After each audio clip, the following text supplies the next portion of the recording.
Hello everyone, welcome to Saroj Mishra YouTube channel में। YouTube channel पर आप सभी का बहुत बहुत स्वागत है। केंद्रीय विद्यालय permanent teacher recruitment 2022 train graduate teacher के लिए as eligibility, syllabus, exam pattern और बाकी की सभी डिटेल, फी वगैरह सारी चीजें कवर करेंगे, क्योंकि जो एडवर्टीजमेंट है वो तो रिलीज हो गई, साथ ही साथ 5 दिसंबर 2022 5 दिसंबर से ऑनलाइन एप्लीकेशन भी शुरू हो चुकी है। तो आपको अगर ये वीडियो देखनी हो एप्लीकेशन के पहले या ऑलरेडी आपने अप्लाई कर भी लिया है, फिर भी आप यहाँ पर देखें, अगर आपको कोई डाउट या क्वेरी है तो शायद क्लियर हो जाए। चलिए आगे बढ़ते हैं डिटेल्स के लिए। इसके लिए ट्रेन ग्रेजुएट टीचर के लिए आपको देखना है detail advertisement number 15/2022। All India level पर ये एडवर्टीजमेंट रिलीज की गई है, जिसमें कि एलिजिबल और interested candidate all India level पर कॉम्पिटिटिव एग्जाम में अपियर हो सकते हैं। अपियर एग्जाम में होने के बाद फिर शॉर्टलिस्टिंग होगी कट ऑफ के हिसाब से, और फिर उसके बाद डेमो क्लास और इंटरव्यू वगैरह के लिए आपको बुलाया जाएगा। तो इसी एडवर्टीजमेंट में इसके जो जॉब लोकेशन होगी ऑल इंडिया में कहीं पर भी होगी इनिशियली, बाद में पोस्टिंग वगैरह के लिए रिक्वेस्ट कर सकते हैं, बट वो कब कर सकते हैं ये क्लियर नहीं रहता है। तो एटलीस्ट शुरू में कुछ 2 3 4 5 साल तक आपको जहां पर भी पोस्टिंग दी जाएगी वहां पर ही काम करना होता है। तो चलिए हम इस वीडियो में ट्रेन ग्रेजुएट टीचर की बात करते हैं। पीआरटी के लिए अगर आप इंटरेस्टेड है, पीआरटी के लिए मैंने ऑलरेडी एक वीडियो पूरी डिटेल्स के साथ बनाई हुई है, वो आप चेक कर सकते हैं।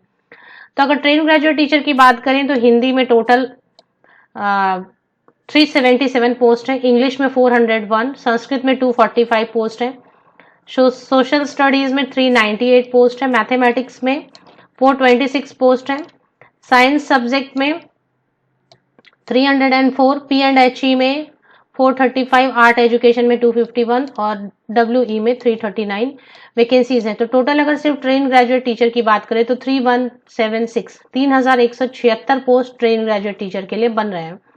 यूआर का मतलब होता है general category, open category, unreserved category.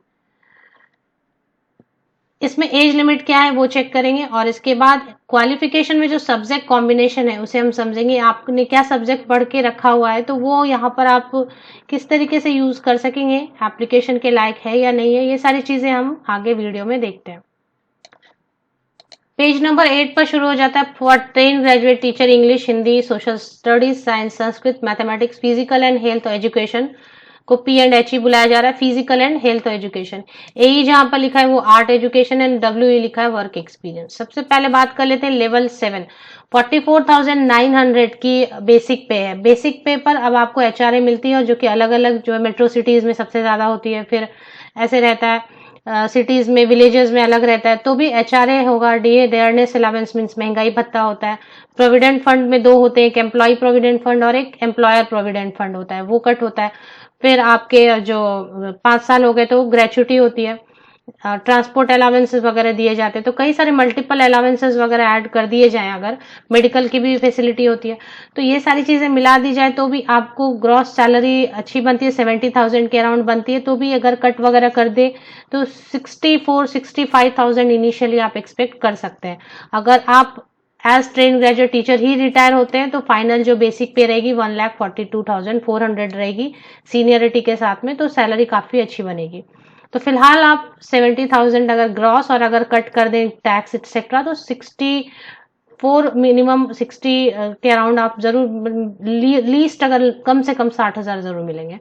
अपर एज लिमिट जो यहाँ पर लिखी हुई है 35 ईयर्स लिखी हुई है, ये अपर एज लिमिट है जो जनरल कैटेगरी के लिए है। जैसा आप जान रहे हैं कि फीमेल कैंडिडेट्स के लिए सभी पोस्ट के लिए 10 ईयर्स की अपर एज लिमिट में रिलैक्सेशन दी गई है। किसी भी कैटेगरी के फीमेल कैंडिडेट, वुमेन कैंडिडेट के लिए 10 साल की छूट दी गई है ऊपरी आयु सीमा में। तो 35 साल अगर अपर एज लिमिट जनरल कैटेगरी के लिए, तो अगर आप फीमेल किसी भी कैटेगरी के कैंडिडेट हैं तो आपके लिए अपर एज लिमिट होगी ट्रेन ग्रेजुएट टीचर पोस्ट के लिए 45 ईयर्स। अगर आप ST/SC कैंडिडेट हैं तो अपर एज लिमिट हो गई +5 कर दें 40 ईयर्स, और अगर OBC कैंडिडेट हैं आप तो आपके लिए अपर एज लिमिट होगी 38 ईयर्स। और अगर फिजिकली हैंडीकैप्ड कैंडिडेट हैं तो उनके लिए जनरल कैटेगरी के लिए +10 ईयर्स कर दें तो आपके लिए हो गई, अगर आप फिजिकली हैंडीकैप्ड कैंडिडेट हैं तो आपके लिए हो गई अपर एज लिमिट 45 ईयर्स। अब यहाँ पे ये चीज समझने की होती है कि इसमें क्या रिक्वायरमेंट बताई जा रही है, क्या सब्जेक्ट आपने पढ़ा है तो यहाँ पर यूज हो रहा है या नहीं हो रहा है, थोड़ा ट्रिकी है ये। तो बैचलर डिग्री ग्रेजुएट होना चाहिए, 50% मार्क कंसर्न सब्जेक्ट में होना चाहिए। जैसे कि टीजीटी इंग्लिश की बात कर लेते हैं, एक एग्जाम्पल के तौर पर लेते हैं। तो इंग्लिश ऐसा नहीं बोला है कि आपका मेन सब्जेक्ट होना चाहिए।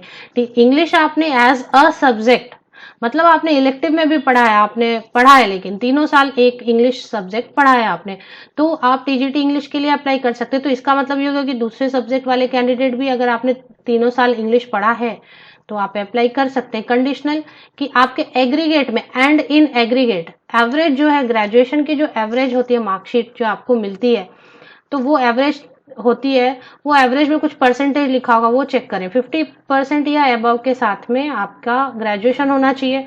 कंसर्न सब्जेक्ट जैसे इंग्लिश है तो इंग्लिश में आपका 50% मार्क्स होना चाहिए ऐसे। या फिर अगर इंटीग्रेटेड आपने किया है तो 4 ईयर वाला इंटीग्रेटेड कोर्स अगर आपने एनसीईआरटी से किया हुआ है तो उसमें भी 50% मार्क्स एग्रीगेट में चाहिए। और इंग्लिश एक सब्जेक्ट आपने 3 साल पढ़ा होना चाहिए। अब इसमें यहाँ पर ट्रिक ये है कि ऐसा नहीं है कि मेन सब्जेक्ट ही इंग्लिश लिखा है, यहाँ तो नहीं लिखा है मेन सब्जेक्ट इंग्लिश होना चाहिए, ऑनर्स इंग्लिश होना चाहिए। English as a subject in all the 3 years, 3 साल आपने इंग्लिश पढ़ा है तो आप टीजीटी इंग्लिश के लिए अप्लाई कर दें। 50% अगर इंग्लिश सब्जेक्ट में है और एवरेज आपका जो है ग्रेजुएशन का वो 50% है। अभी बात कर लेते हैं टीजीटी हिंदी। टीजीटी हिंदी में भी सेम है। हिंदी अगर आप मेन सब्जेक्ट पढ़ा है इलेक्टिव में, जैसे भी आपने हिंदी 3 साल पढ़ा है तो आप टीजीटी हिंदी के लिए अप्लाई कर सकते हैं। एसएसटी में कई सारे सब्जेक्ट हैं, जैसे पॉलिटिकल साइंस के लिए कुछ कमेंट में मैं देख रही थी, तो पॉलिटिकल साइंस वाले भी अप्लाई कर सकते हैं। आपने कोई भी 2 सब्जेक्ट पढ़ा होना चाहिए तो आप टीजीटी से एसएसटी के लिए अप्लाई कर सकते हैं। बाकी परसेंटेज का जो है वहाँ सेम रहेगा कि कंसर्न सब्जेक्ट में 50% होना चाहिए या कॉम्बिनेशन ऑफ सब्जेक्ट में 50-50% होना चाहिए। और एवरेज जो होती है ग्रेजुएशन की, जो फाइनल आपकी मार्कशीट है उसमें आप देखिए क्या है एवरेज, वो भी 50% मिनिमम होना चाहिए, उससे ज्यादा। तो अब यहाँ पर समझ लेते हैं, अगर आपने हिस्ट्री, ज्योग्राफी, इकोनॉमिक्स और पॉलिटिकल साइंस ये 4 में से कोई भी 2 पढ़े हैं, जिनमें हिस्ट्री या ज्योग्राफी एक सब्जेक्ट फिक्स कर दें। हिस्ट्री या ज्योग्राफी एक फिक्स आपने पढ़ा ही पढ़ा है, इन दोनों में से कोई एक तो आपने पढ़ा ही पढ़ा है और बाकी ये दोनों में कोई एक पढ़ा है आपने, तो मतलब टोटल इनमें से कोई भी 2 सब्जेक्ट आपने पढ़ा है जिसमें हिस्ट्री या ज्योग्राफी तो होना ही चाहिए। तो अब कॉम्बिनेशन मतलब अगर सपोज आपने हिस्ट्री और इकोनॉमिक्स पढ़ा है ग्रेजुएशन में, इकोनॉमिक्स एंड हिस्ट्री सपोज, तो इकोनॉमिक्स में भी 50% एंड हिस्ट्री में भी 50%, क्योंकि वहां उन्होंने ऊपर ही लिख दिया है कि कॉम्बिनेशन ऑफ सब्जेक्ट्स। तो जहां कॉम्बिनेशन है 2 सब्जेक्ट का, वहां पे दोनों में 50-50% और एवरेज जो आपका मार्कशीट है उसमें लास्ट जो फाइनल ईयर का वहां पे देखें एग्रीगेट में आपका 50% या उससे ऊपर होना चाहिए। टीजीटी साइंस के लिए जो अप्लाई करना चाहते हो, बॉटनी, जूलॉजी एंड केमिस्ट्री आपने पढ़ा होना चाहिए। संस्कृत, टीजीटी संस्कृत के लिए जो अप्लाई करना चाहते हैं, संस्कृत एज ए सब्जेक्ट आपने 3 साल पढ़ा होना चाहिए। जहाँ पे 3 ईयर्स लिख दिया वहां तो 3 साल आपने संस्कृत आपने पढ़ा होना चाहिए, चाहे वो मेन सब्जेक्ट हो, इलेक्टिव हो, जैसे भी आपने संस्कृत एक सब्जेक्ट पढ़ा है तो आप टीजीटी संस्कृत के लिए अप्लाई कर सकते हैं। तो सपोज आपका सब्जेक्ट यहाँ पर नहीं भी कवर हो रहा है तो बाकी सारे आप कॉम्बिनेशन चेक कर लें ना, टीजीटी इंग्लिश चेक कर लें, हिंदी चेक कर लें, संस्कृत चेक कर लें, मैथमेटिक्स चेक कर लें। मैथमेटिक्स में भी कई ऑप्शन दिए हुए हैं, तो एसएसटी, टीजीटी एसएसटी में कई ऑप्शंस हैं, कहीं ना कहीं कोई ना कोई तो आपका ऑप्शन मैच कर जाएगा। टीजीटी मैथमेटिक्स में कैसा करना है कि बैचलर डिग्री में मैथ्स होना ही चाहिए और साथ में कोई 2 सब्जेक्ट होना चाहिए, जैसे फिजिक्स केमिस्ट्री होना चाहिए या फिर इलेक्ट्रॉनिक्स कंप्यूटर साइंस या स्टैटिस्टिक्स। 1 2 3 4 5 सब्जेक्ट में कोई भी 2 और आपने पढ़े होने चाहिए। और यहाँ पे बैचलर डिग्री इन मैथमेटिक्स यहाँ पर लिख दिया, टीजीटी मैथ्स के लिए मैथ्स में ही बैचलर डिग्री होनी चाहिए।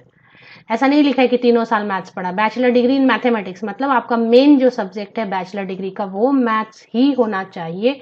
उसके बाद आपने ये 5 सब्जेक्ट में कोई भी 2 और पढ़े होने चाहिए। तो अब यहाँ पे जो इतने भी सब्जेक्ट है सभी में 50% होना होगा, क्योंकि वहां पे ऊपर ही लिख दिया कॉम्बिनेशन ऑफ सब्जेक्ट्स, और साथ में एवरेज भी जो है वो 50% होनी चाहिए। सीटेड पेपर 2 क्लियर होना चाहिए। यहाँ पर अपियरिंग वाले जो बात है वो नहीं है, साफ लिख दिया है कि जो कट ऑफ डेट है, मतलब जो फाइनल लास्ट डेट है सबमिशन की ऑनलाइन एप्लीकेशन की, उस डेट तक आपकी सारी क्वालिफिकेशन कंप्लीट हो जानी चाहिए। तो अपियरिंग वाले कोई भी कहीं भी किसी भी final semester, final year, seated appearing कोई भी यहाँ पर एलिजिबल इस बार नहीं किए जा रहे हैं। और इसके बाद में TGT P and H E, A E and W E के लिए भी सेम है, वैसे ही आप ऊपर अगर सुन लेंगे तो पे स्केल और एज का आपको समझ जाएगा। P&HV में कैसा है, एसेंशियल में बैचलर डिग्री फिजिकल एजुकेशन या इक्विवेलेंट में ही होनी चाहिए। इसमें ऐसा नहीं कि फिजिकल एजुकेशन आपने पढ़ा है कहीं, मेन आपका बैचलर डिग्री फिजिकल एजुकेशन में ही होना चाहिए। AE जो है उसके लिए 5 साल वाली diploma in drawing and painting या फिर स्कल्पचर या फिर ग्राफिक आर्ट या फिर इक्विवेलेंट रिकॉग्नाइज डिग्री या डिप्लोमा होना चाहिए ड्राइंग में एंड पेंटिंग में या फिर स्कल्पचर में या फिर ग्राफिक आर्ट में, बस इतना ही मांगा जा रहा है। हिंदी इंग्लिश वर्किंग नॉलेज हो तो, कंप्यूटर की नॉलेज हो तो, सब में है। इसके बाद है एसेंशियल में वर्क एक्सपीरियंस एसेंशियल में है electrical gadgets and electronic 3 year diploma after higher secondary in electrical electronic engineering from an institute. Diploma होनी चाहिए इलेक्ट्रिकल इलेक्ट्रॉनिक इंजीनियरिंग में गवर्नमेंट ऑफ इंडिया या स्टेट गवर्नमेंट रिकॉग्नाइज इंस्टीट्यूट से, या फिर डिग्री है इलेक्ट्रिकल या फिर BTech है, मतलब BTech है इलेक्ट्रिकल या इलेक्ट्रॉनिक में तो भी अप्लाई कर सकते हैं, या फिर ग्रेजुएट है इलेक्ट्रिकल और इलेक्ट्रॉनिक इंजीनियरिंग में तो भी अप्लाई कर सकते हैं। डिजायरेबल में एक्सपीरियंस 1 ईयर की अगर है तो ठीक है, नहीं तो डिजायरेबल मतलब नॉट एसेंशियल। तो ये हो गया। उसके बाद हम बात कर लेते हैं इसमें कि आपके सिलेक्शन क्राइटेरिया में क्या है। और अगर आप सिलेक्शन प्रोसेस समझना चाहते हैं तो मैंने एक ऑलरेडी वीडियो बनाई हुई है, KVS permanent teacher recruitment PGT TGT PRT complete selection process detail in this video. 6 minute की 6.5 मिनट की ये वीडियो है। इसमें क्या क्या सिलेक्शन प्रोसीजर है वो सारी डिटेल यहाँ पर कवर की गई है, CBT है कैसा है वगैरह। तो ये वाली वीडियो आप जाकर प्लेलिस्ट में जाकर यहाँ पे देखिए, यहाँ ऊपर में जैसे आप यूट्यूब पे जाएंगे सरोज मिश्रा चैनल, अगर आपने सब्सक्राइब किया है या नहीं किया तो आप वीडियोज में जाएंगे तो वीडियोज में आपको अलग अलग वीडियोज दिखाई देने लग जाते हैं। उसमें आप सर नीचे की तरफ स्क्रॉल करेंगे तो आपको ये वीडियो नजर आ जाएगी जो भी यूज की है। एक बार स्क्रॉल करके आप डेली भी देख लिया करें, क्योंकि बहुत सारे यूट्यूब वीडियोज के नोटिफिकेशन आजकल यूट्यूब सेंड नहीं कर रही है, तो आप ऐसे भी जाकर देख लिया करें। तो ये वाली वीडियो देखें अगर आपको कंप्लीट सिलेक्शन प्रोसेस समझनी हो तो। इसके साथ ही साथ मैंने एप्लीकेशन के लिए भी एक वीडियो बनाई हुई है। PRT की अगर आप देखना चाहते हैं तो PRT के लिए as eligibility negative marking syllabus all doubts clear, ये भी एक वीडियो बनाई हुई है, ये भी आप जाकर देख सकते हैं। और इसके बाद नेगेटिव मार्किंग है या नहीं ये समझना चाहते हैं आप एग्जाम में तो ये वीडियो भी बनाई हुई है। नेगेटिव मार्किंग CBT एग्जाम में नेगेटिव मार्किंग है या नहीं इस वीडियो में देखें। इसके अलावा जो और अगर फॉर्म से रिलेटेड कुछ है तो उसके लिए मैं एक फ्रेश वीडियो बनाने वाली हूँ कि फॉर्म जैसे ST SC OBC फॉर्म से रिलेटेड, उसके लिए भी वीडियो बनाई जाएगी जल्दी ही। तो ये सारी चीज़ें हैं। फॉर्म अगर आप फिल करना चाहते हैं तो मैंने रजिस्ट्रेशन तक की प्रोसेस इस वीडियो में कवर की हुई है। ऑनलाइन फॉर्म ऐसे भरें, फॉर्म प्रिंट तक स्टेप बाय स्टेप इस वीडियो में। तो पार्ट 1 बनाई हुई है मैंने, पार्ट 2 और पार्ट 3 भी जल्दी बनाने जा रही हूँ।